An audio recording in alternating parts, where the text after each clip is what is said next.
Now, for a while, I wasn't even thinking about dating.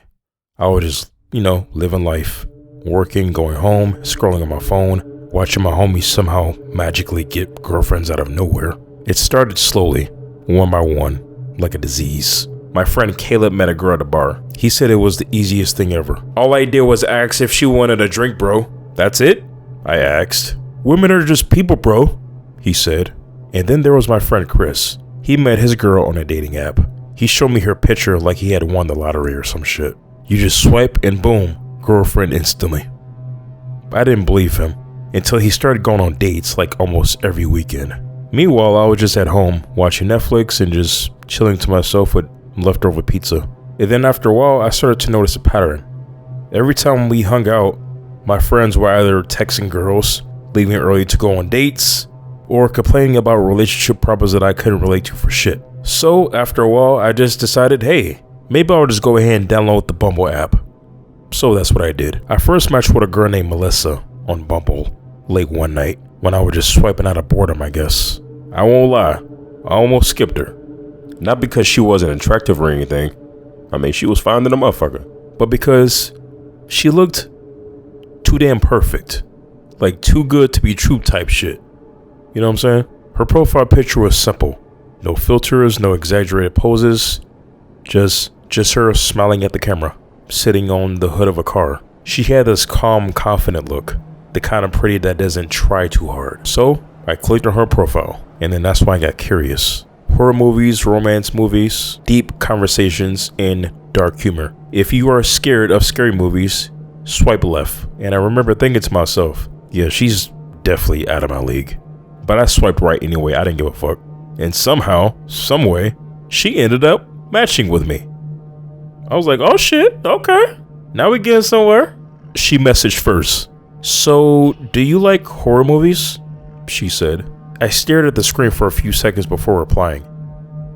It depends, are we talking jump scares or demonic possession? I said. Both. I like being scared. Maybe that should have been a red flag. But instead, somehow, I ended up actually liking her even more after that. So we started talking almost every single day after that. Turns out we had a lot in common. We were both introverts. We both hated crowded places. We both had dark humor. And we both loved horror movies. She told me her favorite movie was The Hereditary. Mine was The Conjuring. She laughed and said, okay, so you like mainstream horror. Okay, I see you. She said, relax, I'm still traumatized like everybody else. I said. So after a couple days of texting, I finally had the courage to ask her out. So, when do you actually want to meet up? I said. She took a few minutes to reply, and then she said, let's do something simple. Movies? Tuesday night? She said. Hell yeah, girl. I'm finna take your fine self to see a horror movie. I replied. She sent a laughing emoji. Okay, deal. But if you get scared, I'm laughing at you. She said. I remember smiling at my phone. I was cheesing like a motherfucker. You know your boy couldn't wait to see her. So we planned it out for a Tuesday night. When I pulled up to the movies, Melissa was already there by the entrance, scrolling on her phone until I got there, looking fine as hell, looking hella thick, like juicy kind of thick. I'm sorry. Well, anyway, but I got there and greeted her with a smile and a hug. Everything was all good. But as we were going inside the lobby, she turned to me and smiled. Can you get the snacks? She asked. I looked back at her and I go, yeah, sure, I got you, girl. I said, but that confident side of me died instantly when I saw the menu. The popcorn was like $12.75.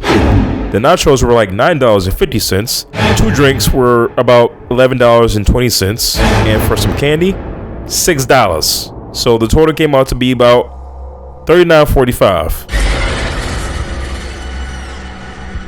But that wasn't the scary part. At least not yet. I was instantly just thinking in my head, man, this chick is really gonna make me pay for this shit. The cashier looked at me like, you still paying, bro? But I ended up paying the price, literally. And then that's when Melissa grabbed the popcorn and said, oh, you're so sweet. I whispered under my breath, this is some straight up bullshit, muttering to myself. When we got to the theater room, it was pretty empty. Maybe about 6 people scattered around. We sat in the middle row. The movie started. About 10 minutes in, the door to the movie theater opened. Slowly, a guy walked in. Hoodie up, head down. He didn't sit. He just stood there, watching us from a distance. Melissa leaned toward me and whispered, why is he just standing there? I don't know, he probably lost or something, I don't know. I whispered back. Suddenly, a dude behind us snapped. Yo, shut up, I'm trying to watch the movie, goddamn. I turned around and gave him the finger. Melissa started gasping, like I had just committed a felony. But the hoodie guy finally sat down. I wasn't really bothering him no mind. But about 20 minutes later, Melissa nudged me to get my attention. I said, what? I looked up. The hoodie guy was now on our row, about 3 seats away, staring directly at us. I couldn't really see his face clearly, but something about him just felt wrong. Not crazy, not drunk, just calculated. Melissa whispered, okay, this is weird. I stared right back at his ass and I said, can we help you? But he didn't say anything. I cleared my throat and I said louder, can we help you? He just stared. Melissa panicked and yelled, stop looking at us! The guy slowly stood up, walked away, didn't say a word. We couldn't finish the movie after that. I guess we were just both really uncomfortable in that situation. So we left immediately.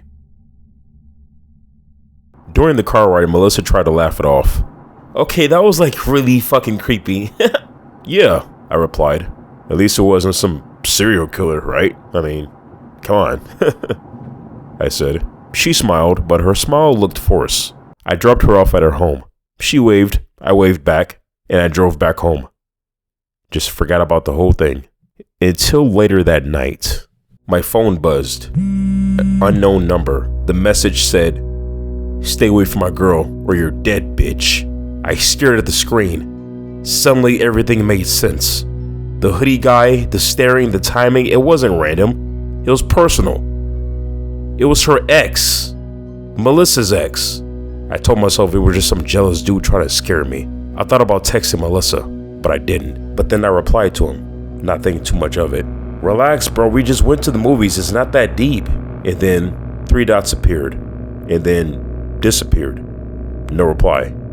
So I shrugged it off. At about 1 o'clock in the morning, I heard something in my room as I was sleeping. At first I thought it was my dog, but then it sounded like heavy breathing. Not just some normal breathing type shit, just very heavy, slow, right behind me. I stood up and that's when I saw it. A dark figure standing in the corner of my room. I couldn't see his face, just a silhouette.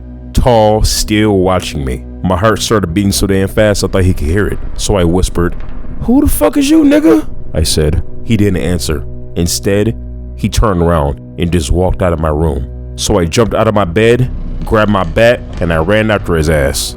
"Hey!" I shouted. But by the time I reached the hallway, he was already gone. The front door was wide open. Cold air rushed into the house. I stepped outside, nothing. No footsteps, no car, no person. It was like he vanished. And then suddenly my mom stepped into the hallway. "What's going on?" she asked. My dad came out, then my brother. I tried to explain everything all at once. "There was someone in my room. I saw him. He just ran out the house." My dad grabbed his phone. "We're calling the police," he said. The police arrived 10 minutes later. Walked around the house, checked the backyard, checked the street, but they found nothing. One officer looked at me and said, "No, you probably just imagined it." I looked at him and I go, "Yeah, whatever, my nigga." But after that night, I thought I'd never talk to Melissa again. But I did. We kept texting, we kept hanging out. We even went on more dates. And strangely enough, I actually never saw the hoodie guy again. Never heard another sound in my house. It was just like he disappeared. Like he finally realized his ways, like he just moved on. But sometimes late at night, when my room is just completely quiet, I still think about that shadow in the corner. And I wonder to myself if he really moved on, or if he's just watching from somewhere else. Who knows?